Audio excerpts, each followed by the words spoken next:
आप सबको मेरी राम राम। कैसे हो आप सब? मुझे बहुत अच्छा लगता है जब आप लिखते हो कि कहानी अच्छी लगी।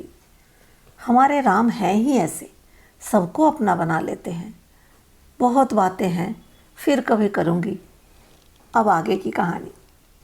पिछली बार आपने सुना कि अंगद को देखकर राक्षस सोचते हैं कि वही वानर फिर आ गया है जिसने लंका जलाई थी। अब आगे। डर के मारे सब राक्षस अंगद के बिना पूछे ही उसे रावण के दरबार का रास्ता बताने लग जाते हैं। अंगद रावण की सभा के दरबार पर पहुंच जाता है और एक राक्षस को भेजकर अपने आने की सूचना देता है।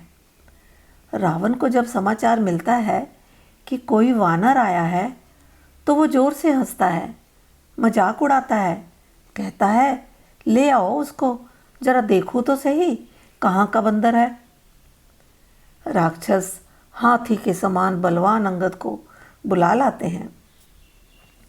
अंगद ने रावण को देखा तो उसे लगा कि कोई जीता जागता काजल का पहाड़ है। बड़े बड़े विशाल वृक्ष जैसी विशाल भुजाएं थी उसकी। सिर पर्वत के शिखर के समान था। बड़ा भयानक शरीर था।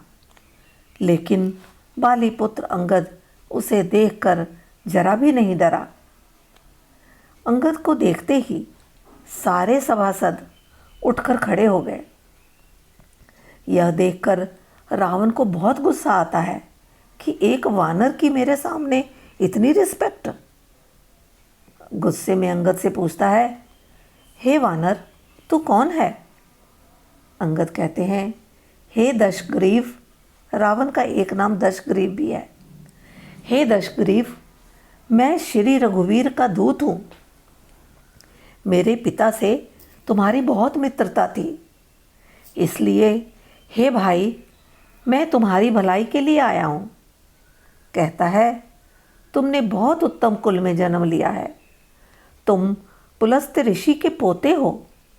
तुमने अपने तप से ब्रह्मा जी और शिव जी को प्रसन्न किया है और उनसे वरदान पाए हैं।